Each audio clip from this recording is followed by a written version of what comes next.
Ladies and gentlemen, welcome back to another episode of Couple of Nukes. As always, I'm your host, Mr. Whiskey, and I love to do a guest swap. It doesn't happen well, I guess it happens pretty often, but I am here with Noah May, host of the Lethal Venom podcast, which I had a great opportunity to guest on that show. And here he is now to share about how that show was created, as well as his own origin story and all the things that he has faced in life that led to him creating the show. So, Mr. May, great to have you here. And could you please tell us a little bit about yourself? Well, first off, thank you so much for having me. I'm so excited to be here. Yeah, my name's Noah May. I am from the great state of Alabama. I went to Auburn University, and got a bachelor's degree in journalism. I graduated back in December of last year. Um, and during those times, I've been dealing with a lot of mental health struggles. I have been dealing with depression since I was 13, as well as anxiety since I was 18. And during those times, it was just a matter of trying to deal with mental health struggles as well as deal with school and life and all of that. And then I'm also a part-time podcaster. I started podcasting earlier this year and host of three podcasts because I just don't like to shut up. I love to talk. And yeah, I've just kind of been trying to move through life, like trying to do all those things I like to do. Yeah, for sure. And I could say, at least, on my end, I have found, a lot of people hear what you're saying and they say, well, if you're dealing with depression and anxiety, hosting three podcasts sounds stressful. It's definitely a lot of work, but I have found podcast hosting to be extremely therapeutic, talking to other people, building community, learning a lot of advice. Have you found that podcast hosting has played a significant part in helping you heal and recover as you continue this journey with depression and anxiety? It's been therapeutic for pretty good. I've had a lot of good therapeutic moments on here. I was always kind of the quiet kid growing up to where I didn't really have a voice at all. No one really wanted to hear my story and hear my side at all. So the podcast was kind of a way for me to finally be able to have my voice heard and tell my story and make it to where someone would listen and that I wouldn't be silenced anymore. So there's been a lot of it's been therapeutic in that fact, and also being able to just interview other people as well that have dealt with the same things I had, or even worse, have dealt with worse things than I have. Having a chance to hear their story and also know that they deal with the same thing I deal with has been very, very beneficial for me. I relate a lot to what you're saying. My mother told me that I would die alone, that no one would ever want to hear my story. And I've guested over on over 30 podcasts. I've made over 200 episodes. I've spoken at conferences and other events, and I network all the time. And so I think it's not no one wants to hear our stories. I think it's just sometimes you're not in the right place or the right time. And through podcasting, you can really discover, the people who want to hear your story because you actually have some power and choice over that. Whereas where you're growing up, you might be surrounded by people who just aren't smart enough or they're a different mindset than you. And so I think podcasting is beautiful because it connects a lot of like-minded individuals. And part of my show and branding is connecting with outcasts because I think, everyone's story is important. It's just a matter of the right people connecting. And it can be very difficult to do when growing up. And so I agree. And, interviewing people who have gone through the same things, you learn a lot of different coping skills. You sometimes realize, has it given you a different perspective on your past? Have you been able to look back and look at things a little differently now? Um, I've had some self-reflection on it. I don't really like going back in the past really a lot. Yeah. Um, especially for for the podcast I do to kind of give insight about what I've been through and to let people know just how much I've grown over the years. But I've looked back to see how far I've come and have gone back to see that, oh, I did go through some really bad stuff growing up, and then I've always made it on the other side. So there's been times where I look back and I'm grateful for being able to get out of that situation that I was in and that I was able to fight for it. But I try not to. think about it as much because it is a little triggering for some stuff, for some things I've been through. Yeah, for sure. And would you say, so I know you said you went for journalism. Is podcasting kind of, I know they've talked about podcasting is kind of part of journalism, it's kind of separate. I know some colleges have talked about having podcasting as its own, major or minor, a different course from journalism. What role has that played in podcasting? Is podcasting kind of fueling a journalism journey for you or vice versa? That's a good question. It's a good point to bring up because a lot of people have kind of a opinion about journalism and what it fits in.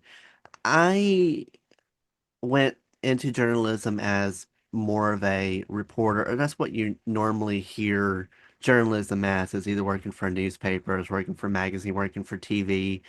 Um, I think I've had a lot of journalism skills put into the podcast when it comes to interviewing. Um, when I went to Auburn, I did a lot of assignments where I did have to go out and interview people around for stories as well as trying to shoot B-roll, which shooting B-roll is not really out applicable for podcasting, but interviewing definitely is. So I've had a lot of skills from those classes of being able to do interviews, and I can actually do kind of good interview questions as well. Um, and I've also had like a lot of good skills in there. I've learned that whenever you're interviewing somebody, it's always polite that you let them talk first and that they have kind of the floor. You don't really try to interrupt them. You don't really um you just kind of let them talk. So I've had people on my show that talk for 30 minutes straight and not be quiet, but as a journalist, you're supposed to let them talk. You can't really interrupt them. They have the floor, and so you give them the floor. So there's been some aspects of journalism that have gone into the podcasting, but some people might have opinions about, well, it's not true journalism. Yeah, actually, this was a couple months ago. It was a major win for podcasting. I believe it was shortly after Trump got elected. I don't know if it was him or someone on his team, but they had said that podcasters could apply for passes to go into the White House for some of the press conferences and actually do live coverage if they were like a news podcast or like a journalism-based podcast. So that has kind of that it was a win for podcasting in terms of more professional recognition as serious mediums. I mean, I'd like to say, I mean, and as a podcaster, and I'm sure you keep up with the stats, I mean, there are a lot of podcasts out there. And I think there are a lot more people consuming podcasts more and more rather than news channels. And one of the things that comes into play is a lot of the mainstream media is very left or right, but with podcasting, you actually get individual and independent opinions. Sometimes I know there are podcasts that do weekly news summaries that kind of compact it down and make it easy to get all the information. So I think podcasting is beginning to play a more and more significant role in journalism, and we're going to see how that continues to develop. But let's get into specifically your podcast, Lethal Venom, getting into like when you started that, give us the origin of the name Lethal Venom. I personally love it, and I'm definitely curious how you came up with that name. So the origin of the podcast it was kind of ironic. I wanted a podcast for the longest time. Podcasts kind of blew up over the pandemic because everything was at home and no one had anything to do. So podcasts really, I think, took off then. About 2021, I just decided I wanted to do a podcast. But of course, I had no knowledge about how to start a podcast, had no knowledge of how podcasts work or anything. And so I did some research, and research didn't really help because I had so many different opinions and different mindsets. And also, it was kind of early because podcasting wasn't really as popular when I started doing research as it is now. So the information was very lacking. It wasn't until I went to Auburn that I had a professor come and talk to our class, um, which I thought it was just going to be another person talking about journalism for sports, and because a lot of men go into journalism for sports related news stuff, and I wasn't like that. So I just kind of always didn't pay attention to those guests. Well, he came in, and the first thing he said was podcasting, and I kind of just perked up in my seat because I thought, "Oh my Lord, this is meant to be." And he told me that he told the class that he was opening a podcasting class next fall, that if you wanted to have first dibs on trying to get in the class, talk to your advisor. And so I went to my advisor and I said, I won't be first dibs in that class. I want to be first to be picked. And luckily enough, I got in there, was able to take the class that following fall. And one of the assignments that we had to do was pitch a idea for a podcast to the class. Well, I pitched a book one because I'm a huge avid reader, and at the time I was very much a avid reader, and so I pitched the Southern Reads book podcast, and while I was pitching that idea, Lethal Venom kind of was in the foreframe of it. I wanted to kind of have a podcast. I thought of the idea of having a podcast where I just talked about random stuff and I would also have my story told because I was always silent as a kid. No one ever wanted to hear my story or hear my views on stuff. And I thought I want to do a podcast where I was able to have my voice.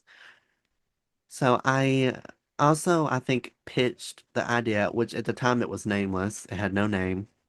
And some people were kind of against the idea about it because they thought that I didn't have, well, they had opinions about the book podcast too, but this one they kind of had some opinions of, I don't know, you might have to think of the name, a good name for it.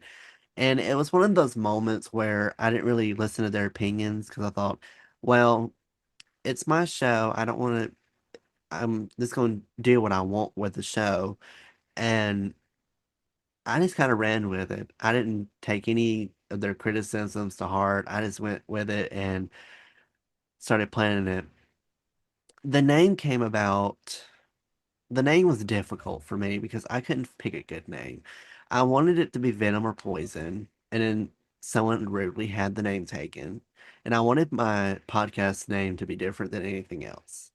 I wanted it not to have the same name.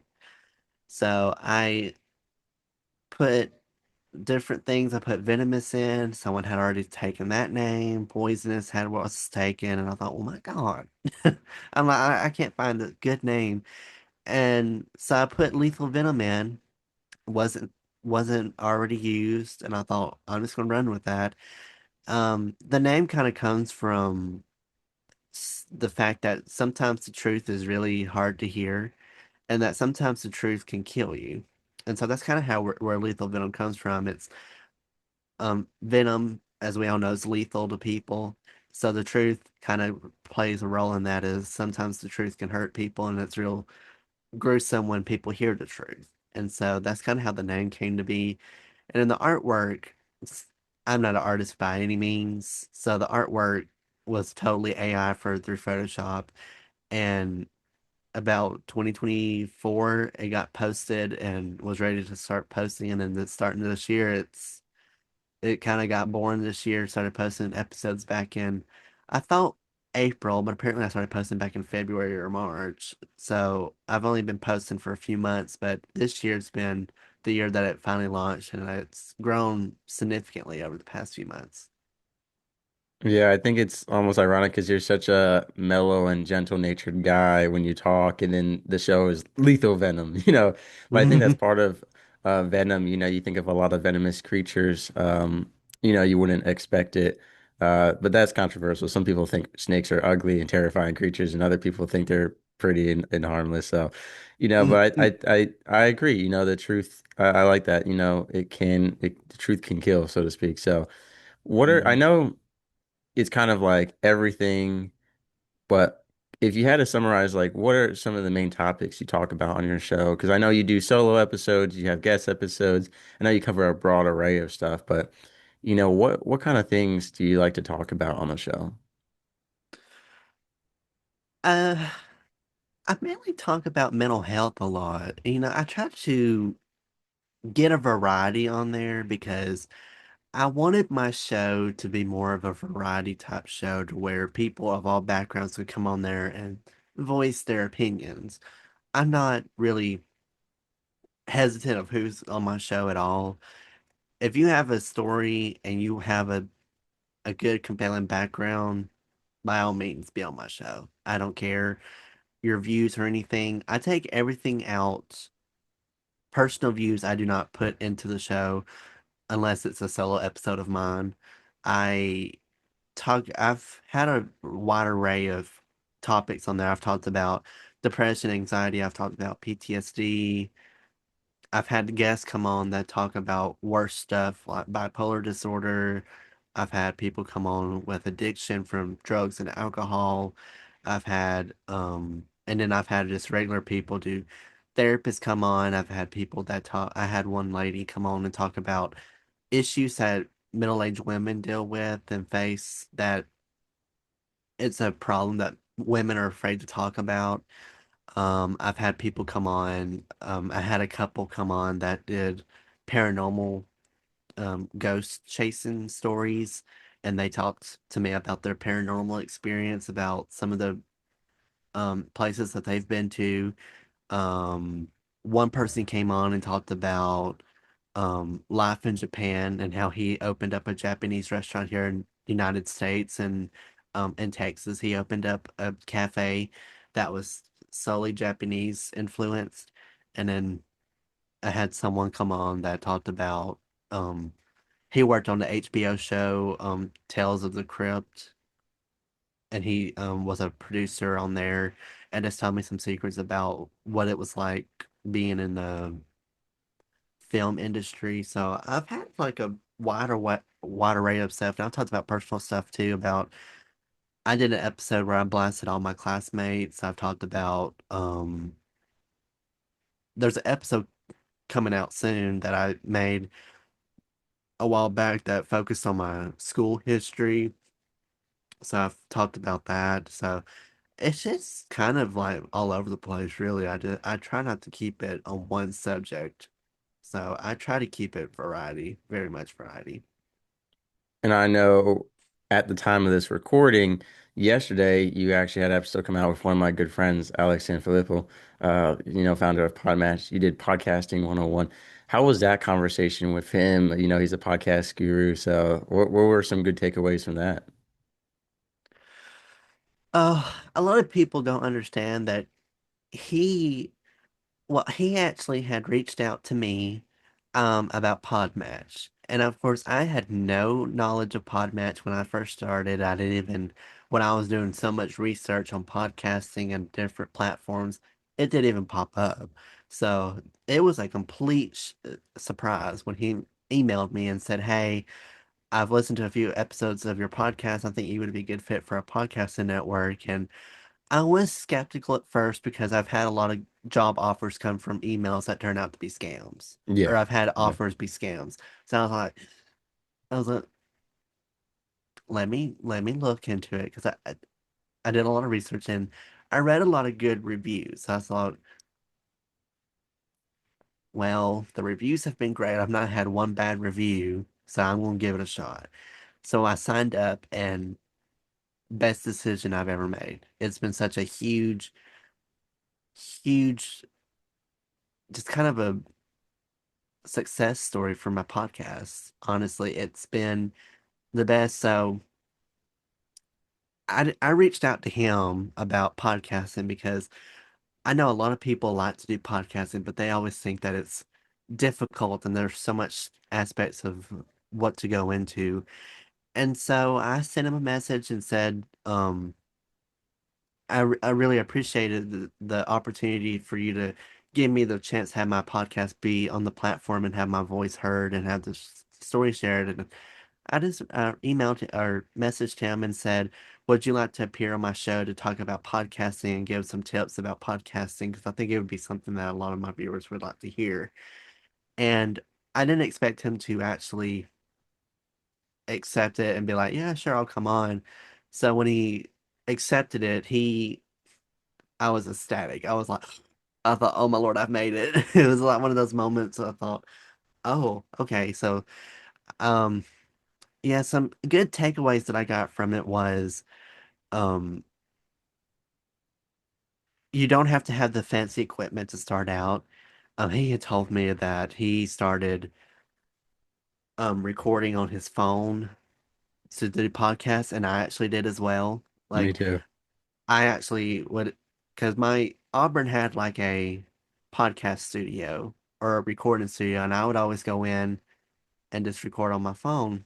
And I went on voice memos and just recorded it on there and learned that I could transfer that into Adobe Audition and just edit it that way. Even though none of those episodes got posted, that's how I began. I didn't have a microphone at the time. I didn't have any fancy equipment at the time. So it was, I wanted him to kind of come on. So when he said that, I thought, oh my Lord, someone that actually had a similar story as me. Um, and he told me that podcasting just kind of for him just happened accidentally. That wasn't what he wanted to do, but he it just blew up for him, and he was like, I've had so many good opportunities come from it. I mean, he's the owner of a huge podcasting company now, so I mean, it paid off. And he just gave such great advice about how you don't have to accept every offer, have um that everything that comes your way, have some responsibility and don't be afraid. One of the good advice I gave was if you have a show idea and you really are adamant about it, it's one of those things where people's opinions really do not matter in that moment. If you have an idea for a show that you are really passionate about or an idea on a topic that you are really charismatic about, do it. It doesn't matter what other people think. It's because someone out there, so if you like doing crafts, if you like doing arts and crafts and you like to talk about it, talk about that on a podcast. Because I'm pretty sure there'd be someone out there that has a similar interest in you that would appreciate that episode or would appreciate that podcast. So I've always said to people, if you have an idea, just run with it. Don't ask for opinions. I mean, it could be good to get advice from them, but if you're really adamant about it and you have a lot of people say, oh, that's not a good episode, just run with it because it could be a good thing and you never know. It could take off and it'd be a very successful podcast. So I've always had a thing of just take the chance. I took the chance with this podcast and it surprisingly has done well. I've had so many great opportunities come from it that I never would have thought of. I, so he was actually just a great guest to have because he gave so much. Me and him together gave great advice for podcasting and how to start a podcast, and that it's not that as difficult. So it was an absolute honor to have him on my show. Yeah, I call him a good friend because I've met him a few times in person because he doesn't live too far away from me. And ironically, I've never had him on the show because I had that mindset of that's the guy. Like he needs a bigger platform. But he's been on so many shows of my friends. I'm like, it's just a matter of time. But the reason I bring up that episode in particular is because we were talking about the intersection of journalism and podcasting and what he does through PodMatch is the monthly report. And so if you're listening to this episode and you're curious about journalism and podcasting, that report is so insightful. If you go buzzsprout.com/stats as well, they also share all their stats. And looking at that and Podmatch and looking at the numbers, it's really shocking. I mean, August's report was, or maybe it was July, whatever month, it was 578 podcasters quitting daily on average. You know, that only 40% of podcasters make it past 8 episodes, that only, 4%, 6% make it to 100 episodes. Like podcasting is difficult, don't get me wrong, but it's also something very easy to start. Chris Krimitsos, he runs Podfest. He wrote a book called Start Ugly, and it was the same concept of just start your podcast, and upgrade it along the way. When I first started my show, I was on an aircraft carrier recording into my phone. And if you knew the amount of background noise editing and the hours and hours spent trying to get out, steam, I mean, it was ugly. It was bad. But like you said, and I never expected to be a podcaster either. It was kind of accidental. But it has been the biggest part of my life for the past 3 years now, and it has led me to so many opportunities and meeting so many people. And I really like what you said. Just make the episode. We're not making it for the millions. We're making it for the people who are gonna connect with that. I think that's so important. So many people get caught up on the numbers and competing with social media, and you're never gonna win that battle. You know, like I post clips of my show, right? And I know that some AI generated video or some meme is gonna get more likes and views and read shares than my clip, but it's for Yep. the people who are interested in that. Especially like you said, if you're passionate about something. And I think it's important to note the difference between opinions and then genuine advice and feedback. And oftentimes we mistake opinions as advice and guidance. So I think, if people give you honest feedback, hey man, we love your show, but the lighting's a bit off, or the audio quality is a bit off, right? That's helpful. That's useful. But people are saying, I don't really like the name of the show. Well, that's your person. Like I have gotten a couple of 3-star reviews on my podcast of people saying, it's kind of long. It used to be an hour and a half episode every time. And for me, like that, honestly, I just thought that was rude to leave me 3 stars for that because, okay, well, it's not for you. It's for people who like long form. If you like shorter podcasts, there are hundreds of thousands of podcasts out there. Find one that's short form. I mean, you can find I've listened to podcasts that the episodes are 5 minutes. It's like like I listened to a 5 minute wine review podcast. I've also listened to podcast episodes that are 3 hours long. You know, it's like find your stuff. Like I also got a 3-star review on my show. And by the way, I have plenty of 5-star reviews. Just putting it out there. I do not just have like a 3-star show. But I keep track of all the worst reviews just for my thing. And someone said, it's a good show, but I don't really like military content.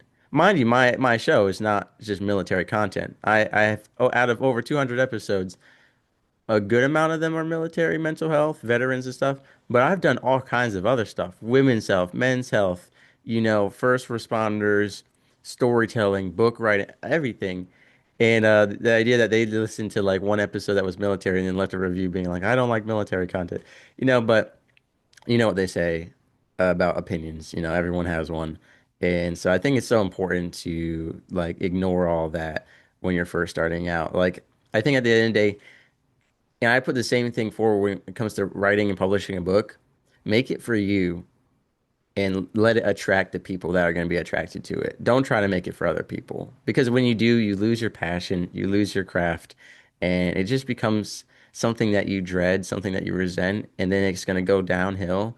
You're going to end up being in that percentage of people, like we said, 60% who don't make it past 8 episodes.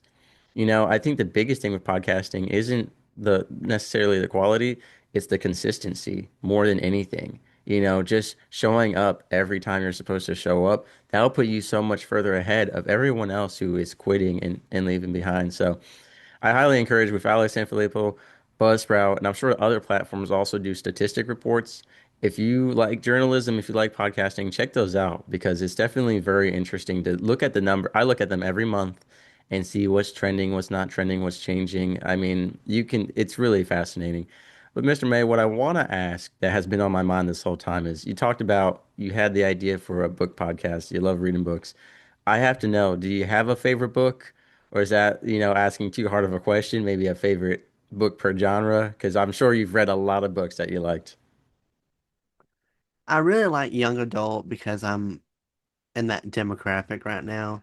Um, I have to make my shelf. Hold on. Um, I've got so many. It's so hard to pick. Like when I first started, it was easy because I had like a huge.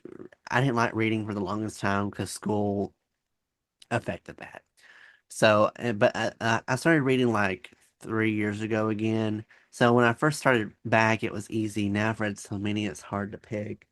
Um, I like. Oh, I can't pick one book. That's too hard. I get what you're saying. Well, and I agree with school kind of, when you're forced to do something, your passion for it is not the same as when you do it on your own accord. Like reading on my own compared to reading for school. I totally get that. I will say though, there were a lot of books that I would have never read that, high school and college and stuff forced me to read. that I was like, oh wow, this is actually a great book, and I'm glad, that it was kind of thrust upon me. And then there's other books that I'm like, I wish I could get that time back. That book was terrible. But like, so just thinking back on high school literature and college literature, is there any like classical book that you really enjoyed that like kind of stuck with you? 1984, Great Gatsby, Wuthering Heights, Scarlet Letter, any of that kind of stuff, or you kind of did not like that stuff? Oh, Scarlet Letter was the death of me. I hated that. It made no sense. We read it for oh my God, was it for summer reading? I think we read it for summer. I had no idea what the hell was going on in there. I was like, I was like, what is happening? It was just like my, and I was in that mindset of like you said. I'm so glad you said that because people, if I'm forced to do something, I don't want to do it. I don't want to do it.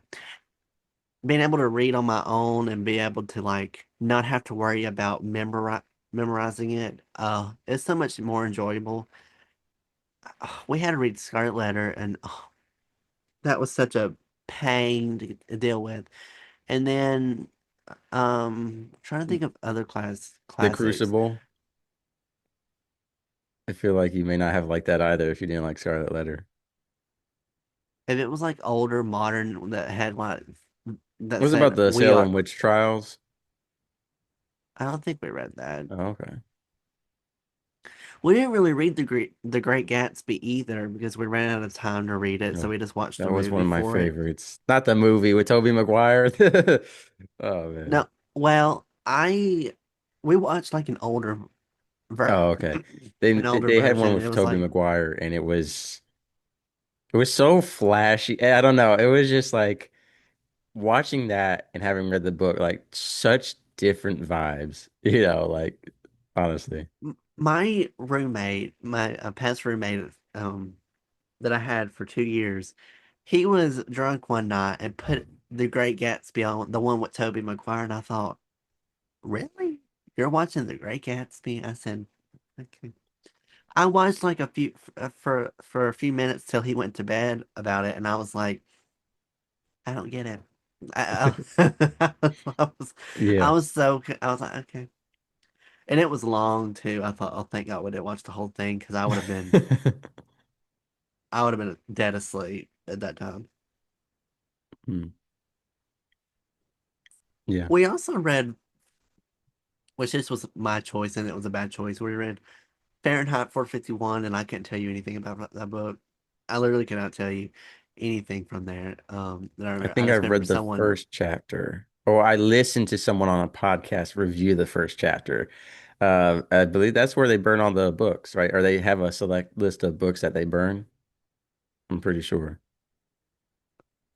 Sure. Yeah. I'll say, I guess that happened. I remember there was like a sequence where someone ran through the woods or something. I don't know. It it was dreadful. I didn't like it. We also had to read in class Romeo and Juliet, Of and of course course.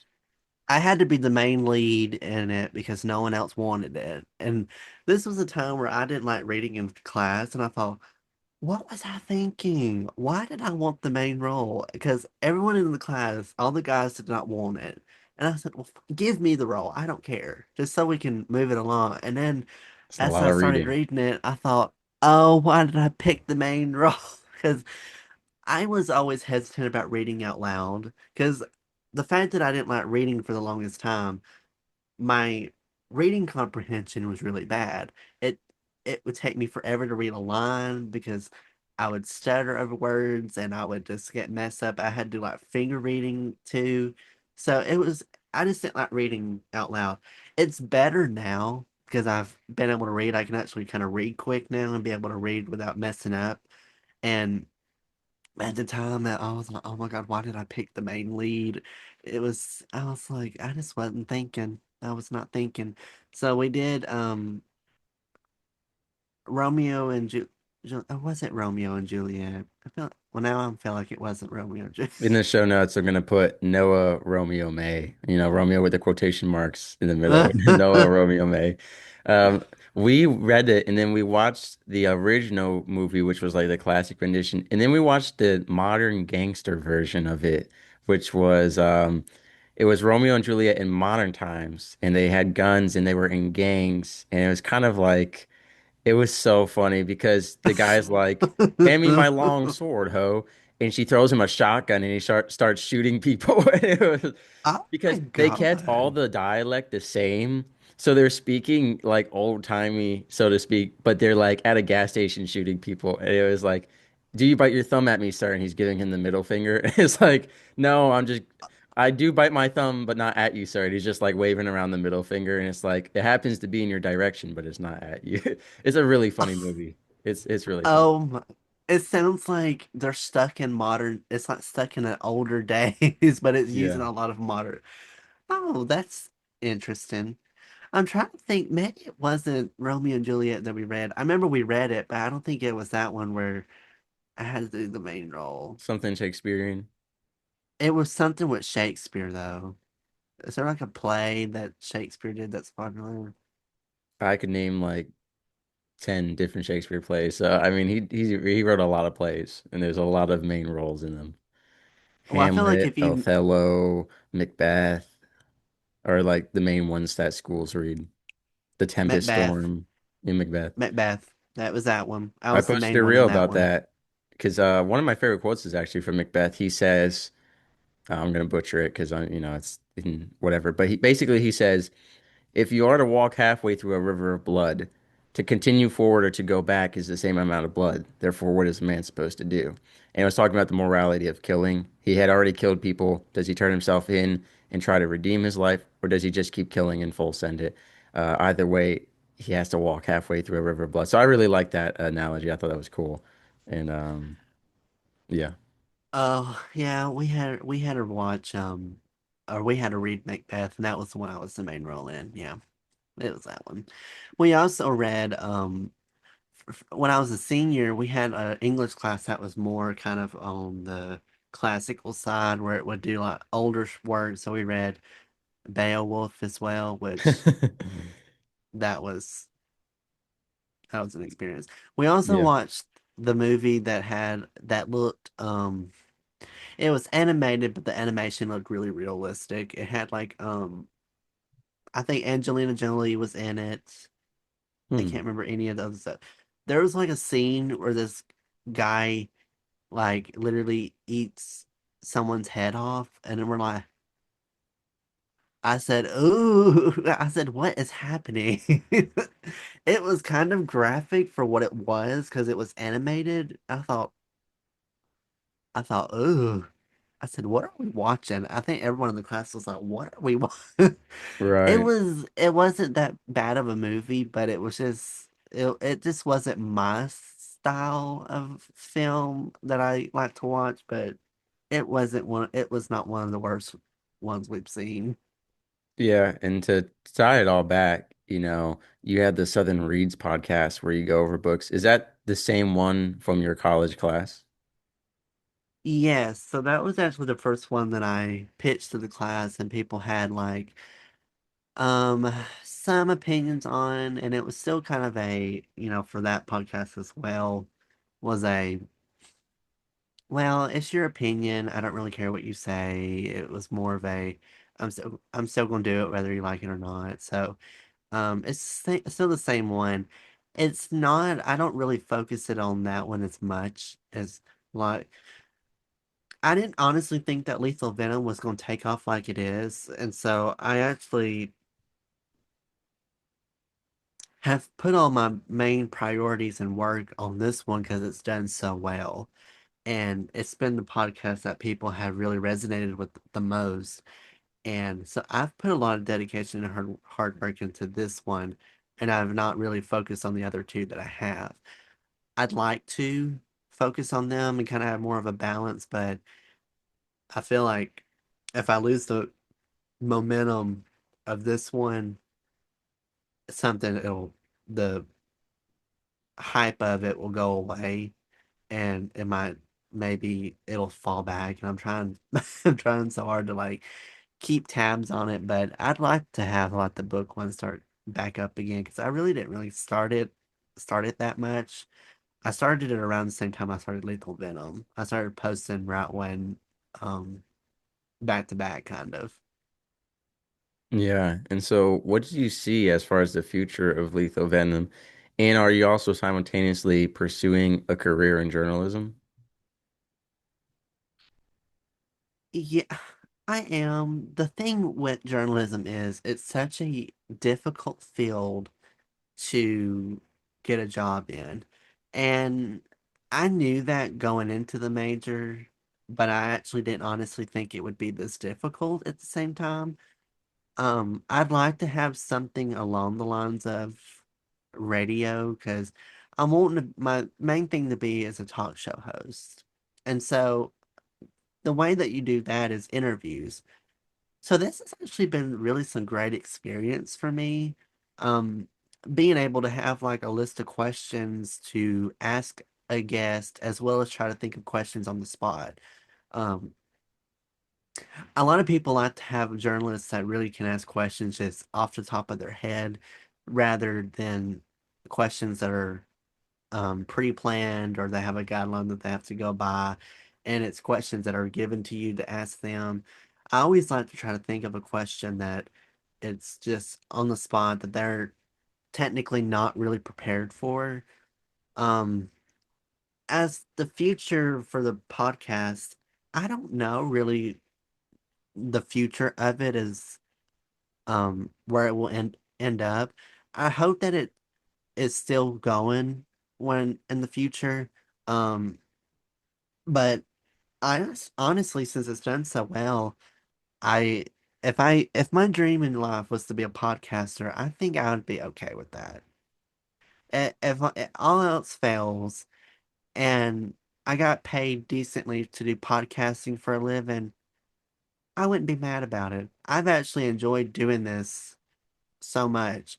I thought I wasn't gonna like it because, as you said, and I know a lot of people probably have the same opinion, that it's hard work, that you have to do everything. And some podcasters have a team that focuses on editing specifically on marketing, on social media, on trying to get guests on. It's like a whole team. I run everything myself. I do all the scheduling, the planning, the editing, the posting, the social media marketing. I mean, I do everything. Yeah, I don't have no same. team. So I think that's a lot where people are like, I don't want to do that. I mean, you don't have to do everything by yourself, but I just know that if you are not able to pay other people to do your show, then your show's just going to be at gridlock and it's going to stay there for a long time. It's and it doesn't take that much. Like I have like this little microphone here that probably cost about well, I don't know. The microphone was actually a gift given to me, so I don't know how much it was, but I can tell you Nice. it was not that. I've looked at similar microphones online, not as expensive. And honestly, you probably could go to Walmart or Target or even Five Below maybe and get like a good decent microphone that plugs in your computer, and I honestly think you'd be okay. I mean, that's how cheap it is to do it. And as I said earlier, I started on my phone. I started recording on my phone on voice memos, and of course that app comes with the phone. And I'm pretty sure there's other audio recording apps on there that you can find, but the it's not really that difficult. So it's I hope that it does well in the future, and if in life if end up becoming a podcaster for a living, I wouldn't be mad. Yeah, no, I totally relate to that. Podcasting can kind of be as cheap or as expensive as you make it to be. And, you can get really expensive microphones, or there are plenty for 50, 60, 70, $120 that are good. And it might sound like a lot, but, you're going to use it for a long time. I mean, if you take good care of it, and your microphone should last you a couple of years. Even like my camera. When I first started out, it was just the camera on my laptop. Now I bought a little camera that attaches to it, and it was only like $30. Now, one day would I like to have a full, big camera? Would I like to have three cameras and do different angle shots and everything? Sure, that's the long-term dream. But Hmm. for now, all you need is to hit record. And if you're doing audio only, I mean, it's really easy to Yeah. podcast. I don't Yeah. recommend it. I do recommend that everyone has video format as well, just because it does expand your ability to reach a lot more, to be on YouTube, to be on more platforms, to make social media clips. But you can also make audio only clips as well. So, starting out, it doesn't have to be that much work. As someone who also does everything by himself, it's a lot. I had 1,832 emails this week, and I've been going through them for hours. Like the longer you do it, the more and more guest requests you get from not just softwares like PodMatch, Podcast Guest Directory, but just random emails. Some of them, like you said, are you get a lot of spam emails as well. The amount of hi, I'm a SEO specialist, and here's ways I can upgrade your YouTube channel emails I get probably once a day minimum.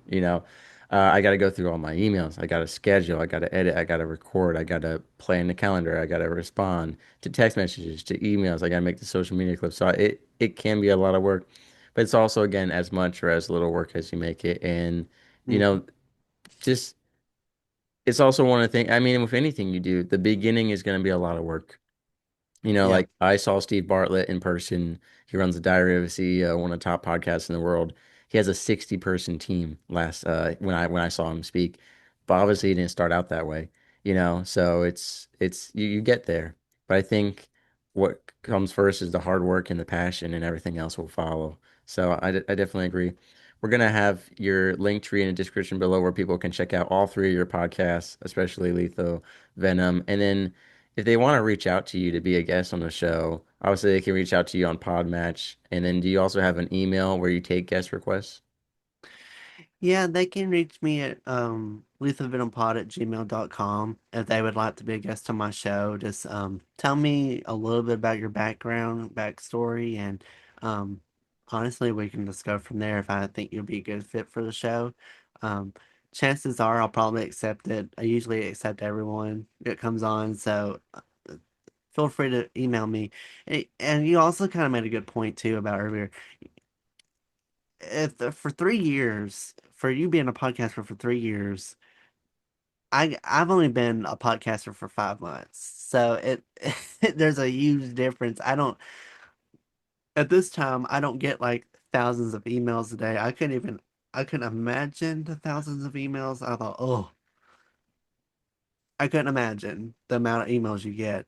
But it's also a thing that you'd be really grateful for because Oh yeah, this has been 3 years of hard work and dedication that I've put into to where now I get email requests every day for guesting slots.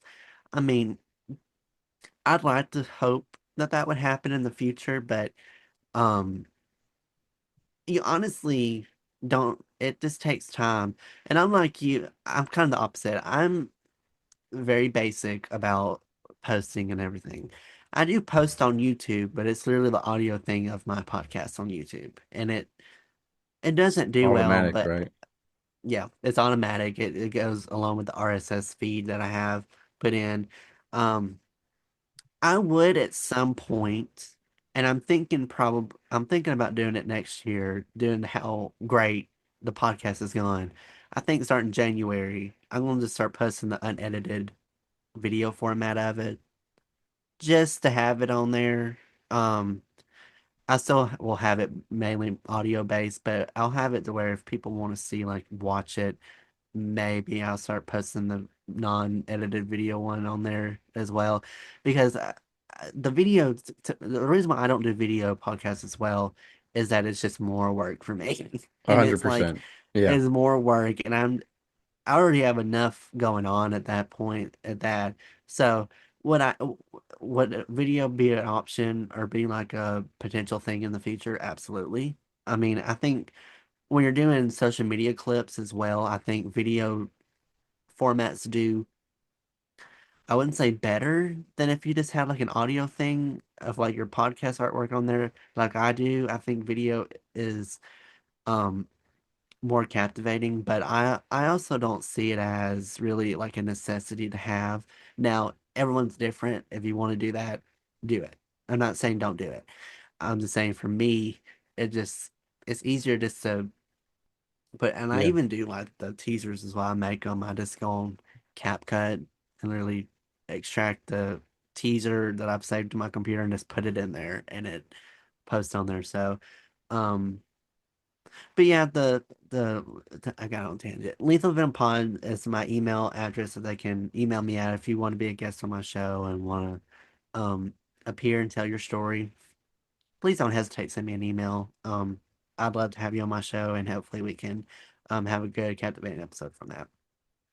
Yeah, and to your point, to everyone listening, I was audio only for a year and 2 months before I went video, so for you at 5 months in, I get it. It was easy, it was simple. You know, with once you go video, I have to manually upload every YouTube video. You have to disconnect it, from your RSS feed, and so now I got to make a whole YouTube video. Now I'm exporting stuff. I'm copy and pasting stuff. It's it is a lot of work. So I totally get it. The social media clips take up a lot of my time because I always say I'm gonna just sit down, dedicate one day to making like 100 social media clips so that I can just pre-schedule all of them and everything, and then it never happens. So each morning I'm like frantically trying to make a clip. It's just time is the biggest thing. It's just time, time, time. And so I understand when you say, hey, I've got three podcasts, but I only have time to focus on one. I get it. I used to run more than one podcast, and I was like, no, this is it's hard enough to run one podcast by myself, let alone two or three. So I get it. But yeah, we're gonna have your link tree in the description below for people to check out any of your three podcasts, especially Lethal Venom. Ladies and gentlemen, don't hesitate to check out the episode with me when it comes out on Lethal Venom. Shameless plug. But check out any episode. There's a lot of good ones there. And, Mr. May, I just want to thank you for your time today for coming on the show. And, we'll have you back on in a couple months from now, see where you're at, see how the show is doing. If it's video or not, we'll hold you accountable. But yeah, looking forward to future collaborations with you. Yes, and I have to say, thank you for being on my show too. And I promise that episode is I just about broke my ring. Mhm. My show's coming out. I promise the episode's gonna probably be out this week as well that I'm filming this, or probably the first of next week. I've been so busy with some. I have like 30 episodes I need to post because I've Yeah, gotten so I far get it. The behind. backlog, the And I'm backlog, just like, it builds up fast. yeah. So I was on a good roll, and then I had like a huge life change where I had to move from Auburn back home. And I also was dealing with some personal stuff as well, and I got backtracked on that. So I'm playing catch up now. So, Yeah. but I've posted about 4 or 5 episodes this week. So I'm getting back into the swing. But yeah, we did an episode together a few about probably I guess a month ago now, and it should be coming out very, very soon. But I just wanted to tell you again, thank you for being on my show as well, and I'd love to have you back on as well. Sailing through the ocean blue, nuclear reactors, my crew, guiding the ship, the stars as our guide, through the waves we ride. Jokes and laughter fill the air. On this voyage we have to share, working together, side by side, as one family we will abide. In the heart of the ship we reside, nuclear operators with pride, powering the vessel with every stride. Our mission, a source of great pride.